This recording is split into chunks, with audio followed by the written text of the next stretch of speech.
In this video from ITFreeTraining, I will look at the connector types RJ45 and RJ11. These are fundamental connector types that are used in networking and thus very important for the IT technician to know about. To start with, I will look at the registered jack, otherwise known as RJ. RJ is a specification that defines the jack and the connector. This is essentially the plug and the socket that it goes into. The original RJ standard defines the number, wire position, and connectors in the connector. This is something you don't really need to know. Why? Because in IT, we only use RJ45 and RJ11 as the terminology to define the plug. In IT, we don't worry about how many conductors there are, or how many wires it supports, or their position, as we just use the names to refer to the plug rather than the specification. Let's have a look at the RJ45 plug attached to a cable, and this will start to make sense. Let's consider a standard network cable, which we would in IT refer to as RJ45.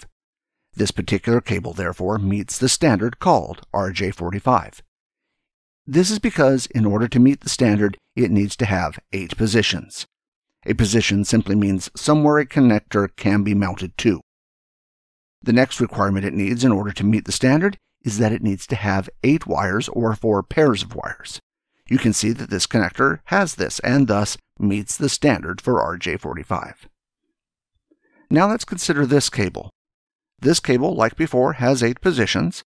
However, there are only 4 wires or 2 pairs of wires being used. This connector does not meet the RJ45 standard, and technically it should not be called RJ45. This cable does meet another RJ standard, which has a different number, not 45 after it. But you will never need to know that in IT. In IT, we still call this an RJ45 connector, even though technically it meets a different RJ factor.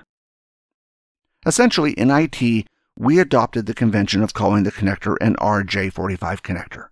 If there are 8 wires, technically this is correct, but any less than that, it is not. Don't worry about it. If you are talking to someone in IT, they will call it an RJ45 cable. Someone in telecommunications may call it by its correct name, but not in IT. Let's now have a look at the other connection you may come across. The next connection that I will look at is the RJ11 connection. To be technically correct, this connector has 6 positions and 2 wires, or 1 pair. The connector is often used to connect telephones. If, for example, you come across a cable like the following, it has 6 positions, 6 wires, or 3 pairs, then technically it is not an RJ11 connector. But in IT, we still call it an RJ11 connector. Before I move on in the video, I will do a quick summary of the main points to make sure everything is clear. Shown here is what we refer to in IT as an RJ45 connector. These are used primarily in networking, so you will see a lot of them. They have 8 connectors for wires, which are called positions in telecommunication language. In telecommunications, the number of wires in the connector will determine what number follows RJ. In IT, however, regardless of how many wires are used, we call it an RJ45 connector. The next connector that you are likely to come across is the RJ11 connector.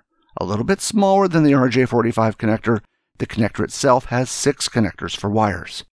As before, in IT, regardless of how many of these connectors have wires attached, we still call it an RJ11 connector. Although at times it may not be technically correct, it is a convention that we have been using in IT for a long time. If you are working in IT, you won't need to worry. If you decide to take up a career in telecommunications, you may need to know. The registered jack is also referred to as the modular connector. In fact, it was called a modular connector before it was given the name registered jack. It is given this name because multiple connectors can be put into the same plug. For example, RJ11 and other connectors can be plugged into an RJ45 plug. You can see here the network cable commonly has 4 pairs of wires, and plugs easily into the RJ45 plug as you expect it to do. Networking requires 2 pairs of wires, but often network cables will have 4 pairs, leaving 2 of the pairs unused. You will also notice that a telephone cable, RJ11 cable, will plug into the same RJ45 plug. Commonly, it will have two pairs of wires. Telephones only require one pair of wires to operate. However, often an extra pair is included. This extra pair is usually included in case of a failure in the other pair or for a second line if required. The last connector, not generally used in IT, is a smaller version of the other two and has a single pair. You will notice, however, that it will also easily plug into the RJ45 plug, just like the others did.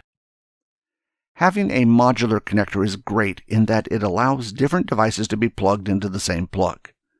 In the old days, it was common for telephones to use the RJ11 connector.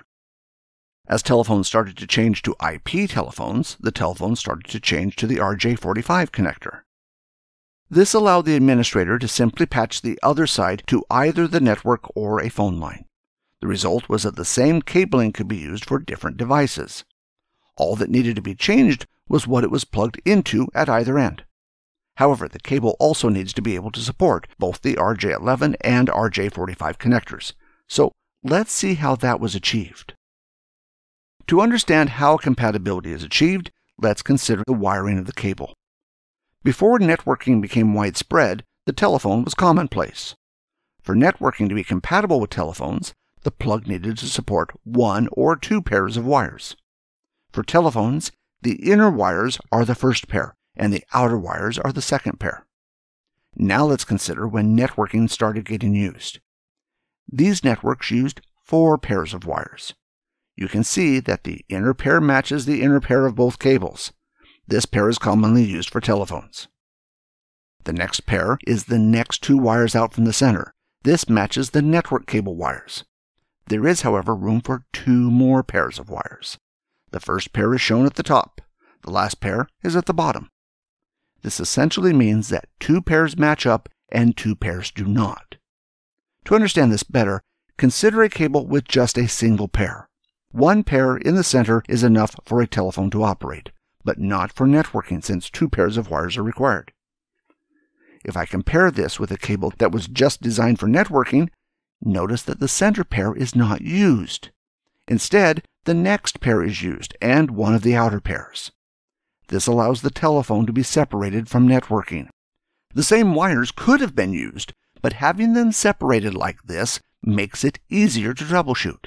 That is, the number of wires being used allows you to determine if networking or a telephone is on the other end of the cable. The pairs of wires are usually color-coded. One wire will be fully colored, while the other wire will be broken between that color and white. If you have ever looked at a network cable, you may have wondered why the pairs are laid out in such a strange order. Now you know why. The network cables were designed to be compatible with the old telephone system, but additional wires were added for networking. In a later video, I will look at making your own cables. When I do that, you will need to ensure that you put the wires in the correct order. Just remember, when we talk about RJ45 and RJ11 in IT, we only use these 2 terms and always call them that regardless of how many wires or pairs are used. I hope you've enjoyed this video from ITFreeTraining and found it informative. For more videos from us, please see our YouTube channel or webpage. And until the next video, I would like to thank you for watching.